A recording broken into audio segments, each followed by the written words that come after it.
마가복음 14장은 우리의 삶의 끝을 말하고 있어요. 두 가지 측면에서 끝이죠. 지금 우리의 삶의 끝과 결국은 우리 전체 모든 인류의 끝이 언제인가. 개인의 종말이 있고 인류의 종말이 있는 거예요. 세 가지 측면에서 제가 좀 나눠보도록 하겠습니다. 모든 것은 무너진다는 거예요.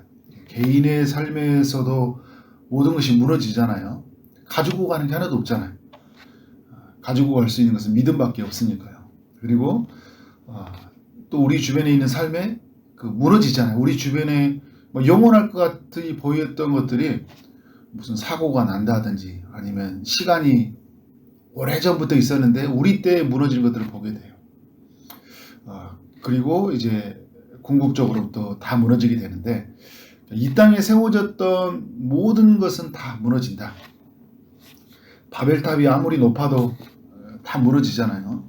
여리고가 아무리 견고해도 다 무너집니다. 예루살렘에 지어졌던 성전도 무너진다는 거예요.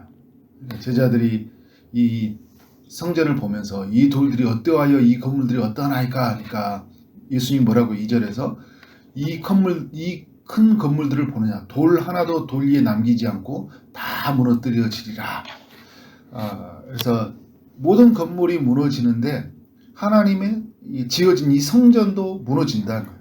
눈으로 보이는 건물로 지어진 이 모든 것은 다 무너진다. AD 70년이 되었을 때 예수님이 오시고 나서 70년이 되었을 때 예수님의 말씀대로 이 성전이 무너지고 말죠. 그러니까 그래서 이 눈앞에 보이는 것이 다 무너지는데 그러면 이 건물만 무너지냐? 모든 이론들, 모든 사상, 모든 시스템, 모든 체제도 다 무너져요. 우리가 생각했을 때 우리가 만들어 놓은 이런 이념들, 이데올로기, 사상들이 다 있잖아요. 그죠? 다 무너지는 거예요. 영원한 것은 무엇밖에 없냐? 하나님과 그의 말씀밖에 없다는 거예요. 이 예수님이 오시면 모든 것은 다 사라져요. 그리고 하나님과 그의 말씀으로 통치되는 것들, 말씀으로 우리 가운데 약속해 주신 것이 그것이 무엇인지 보다 더 실제적으로 분명하게 우리 가운데 드러날 거예요. 그래서 우리는 모든 것이 무너진다는 것을 알고 어떻게 살아가야 될까요? 무너진 것을 붙잡고 살아가신 것이 아니라 하나님과 그의 말씀, 영원히 무너지지 않는 것을 붙잡고 우리는 살아가야 돼요. 두 번째, 모든 끝은 온다는 거예요. 종말은 반드시 온다. 끝이 언제 오냐? 32절의 말씀을 보면 이 땅의 끝은 하늘의 천사들도 모르고 아들도 모르고 아버지만 아신다고 그래요.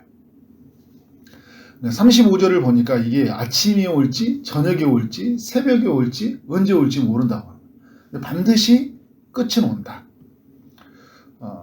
여러분 우리가 개인의 삶도 마찬가지잖아요. 우리가 언제 죽을지 모르잖아요.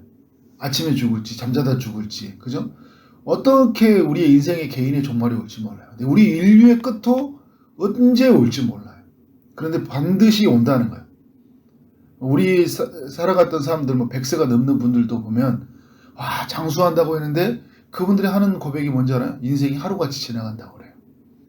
우리가 봤을 때 조금 긴 거지만 개인의 삶에서는 하루처럼 다 인생이 끝이 오는 거잖아요.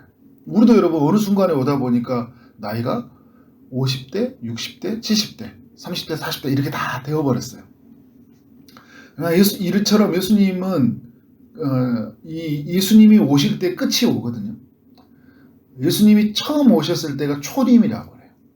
다시 오실 때를 재림이라고 해요. 초림을 뭐라고 하냐면 종말의 시작이라고 해요. 예수님이 오셨다는 것은 사실 끝났다는 거예요. 왜냐하면 죄가 지배하는 세상이 끝나고 누가 지배한다고요?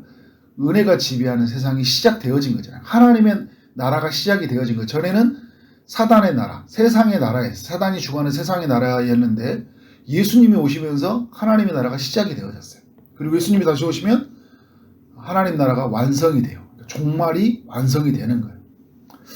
예수님은 언제 오시냐? 36절에 보면 호련히 온다고 그래요. 그래서 26절에 좀 올라가 보면 구름을 타고 큰 권능과 영광으로 오는데 사람들이 다 본다고 그래요. 예수님이 죽으실 때는 아주 소수의 사람들만 봤죠. 그 부활하신 장면도 소수의 사람들만 봤어요. 500의 형제에게 일찍 보이셨다고 하지만 그래도 전체 인류로 보면 아주 소수의 사람들이지만 예수님이 재림하실 때는요 모두가 다 봐요. 사도행전의 1장 11절에서 예수님이 이 땅에 오실 때 하늘로 가심을 본 그대로 오실 것이다. 구름을 타고 올라가셨는데 구름을 타고 오셔서 다 보이시는 거예요. 그래서 사람들이 나 예수 봤다. 예수님 재림했다. 막 이런 이야기하고 나는 재림 예수다. 이런 이야기하면 쓸데없는 소리 하지 말라고 성경을 갖다 여러분 마가복음하고 사도행전에 갖다 놓고 예수님이 올라가신 그대로 보인다고 했는데 왜 당신은 누구냐? 도대체 누구냐 하면서 우리가 말해야 되잖아요. 이런 말씀을 잘 모르니까 막 이만이나 막 이런 사람들 오면 막 메시아라고 따라가고 하는 사람들 보게 되잖아요. 말씀을 우리가 온전히 알아야 돼. 그러나 이런 통해서 뭘 알아야 하냐면 반드시 오신다. 주님이 반드시 오신다. 그것은 뭐예요? 주님이 오시는 날은 인류의 종말이에요. 끝이에요. 세 번째, 끝이 오기 전에 여러 징조들이 있다고 이야기를 하고 있습니다. 4절에 보면 무슨 징조가 있으리오리까? 그러니까 그 1세기를 살아가는 사람들에게 이 예루살렘 성전의 무너지는 징조가 무엇이냐도 질문이면서 동시에 인류의 끝에 일어나는 그 징조가 무엇이냐? 5절과 6절을 보면 우리를 미혹하는 사람들이 있다고 그래요. 그들이 쭉 흐르는 이야기는 뭐냐면 거짓 그리스도와 거짓 선지자들이라는 거예요. 내가 예수다 이야기하는 사람도 있고 내가 선지자다 말하면서 하나님의 말씀을 가지고 있다 막 이렇게 말하면서 사람들을 미혹한다는 거예요. 보여주면서 막 천국과 지옥을 다 보여주면서 그러니까 여러분 우리가 어떻게 보이는 것에 우리가 막 싹 끌려가잖아요.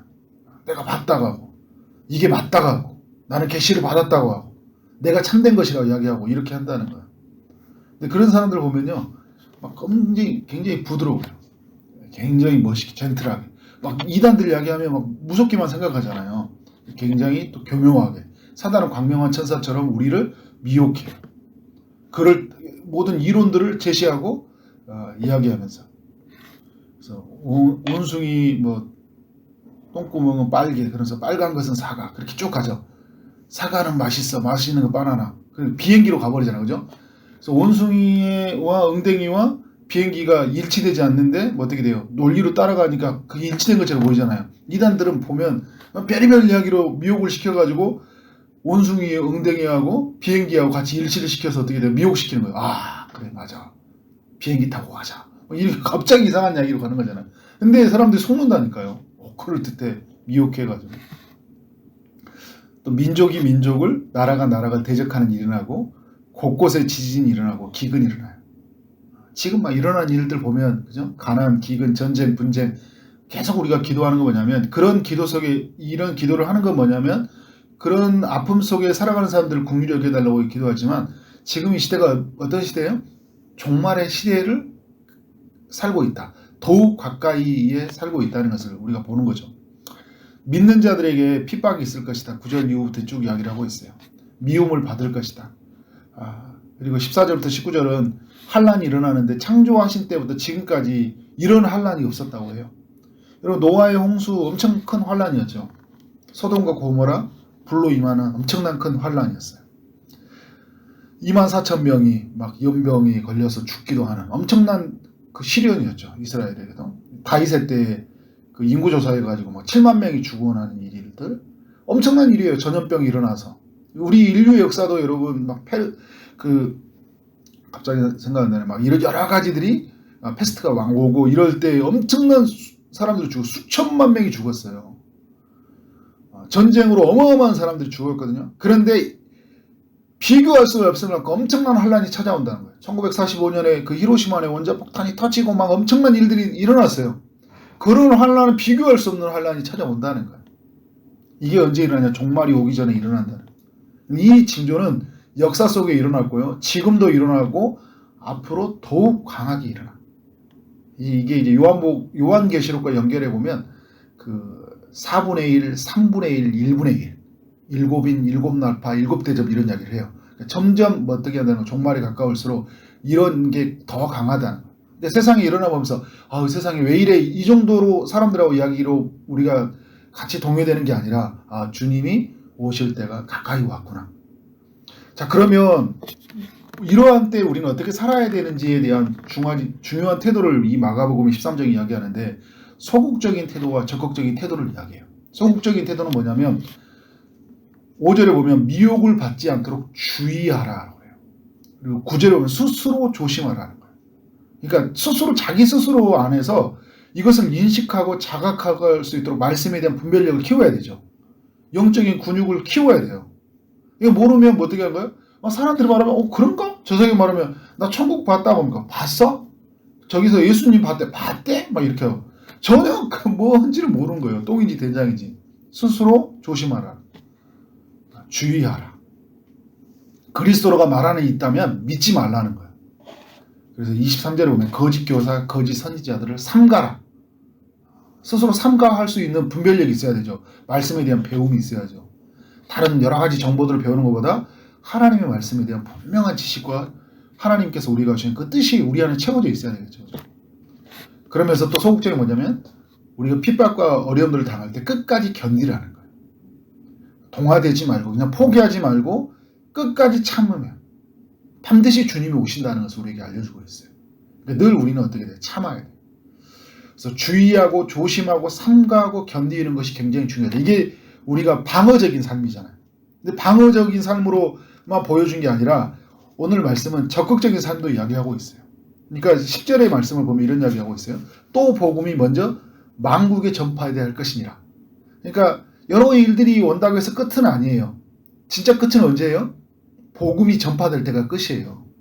그러니까 우리가 삶에서 많은 징조가 일어났을 때 우리의 늘 관심 속에 어떤 걸 가져야 되냐면 이 복음이 미치지 아니하는 곳이 어디일까? 이런 징조가 내리고 있는데 이제 주님이 결산하는 때가 오는 거잖아요. 이런 주님이 결산하는 때 누가 하나님 앞에 온전함으로 설 수 있는 사람이에요? 예수 믿는 사람들이잖아요. 복음이 미치지 않는 사람들이잖아요. 근데 여러분 제가 처음에 말했던 게 개인의 종말이 있고 인류의 종말이 있는 거예요. 언제 우리의 삶에 종말이 있을지 몰라요. 전쟁과 여러 상황들을 봤을 때. 그럴 때 어떤 삶이 되고 우리가 그 끝에서 누구를 맞이하게 하는 거예요? 예수를 맞이하게 해야 되잖아요. 개인의 종말 속에 예수가 그의 삶 속에 피로 덧입고 그의 믿음을 힘입어서 어디에 살도록요? 하나님 나라 안에 살도록 우리는 복음을 전파해야 된다. 이게 우리가 살아가야 할 마지막에 적극적인 삶인 거예요. 그리고 그 이후에 쭉 보면 뭐냐면 기도하라고 해요. 이럴 때 일어나지 않도록 기도하라. 그래서 계속 반복되는 말이 뭐냐면 깨어있으라 이런 이야기를 하고 있어요. 깨어있을 때 우리의 삶 속에 늘 말씀과 기도에 늘 깨어있어서 어떻게 할까요? 하나님의 때를 맞이하는 거죠. 적극적인 삶이에요. 그러면서 뭘 하는 거예요? 복음을 전하라. 그리스도의 그 복음 안에서 충만함을 누리고 그 충만함을 많은 사람들에게 흘려보내고 살아가는 거예요. 그래서 그 끝에서 주님이 오시는 그 인류의 종말에서 누구를 맞이하는 거예요? 그리스도 메시아를 우리가 맞이하는 거예요. 영광스럽게 맞이하는 여러분 삶 되어지기를 주님의 이름으로 축원합니다. 아멘. 기도하도록 하겠습니다. 하나님 아버지, 마가복음 13장을 통하여서 우리에게 교훈하여 주니 감사합니다. 주님, 이 땅에 모든 것은 무너지고 또 끝이 오고 그 끝이 올 때 여러 징조가 있다는 것을 말씀을 통해 살펴보게 하시니 감사합니다. 늘 우리의 삶 안에서 조심하고 주의하고 삼가하는 삶이 살 수 있도록 인도하여 주옵소서.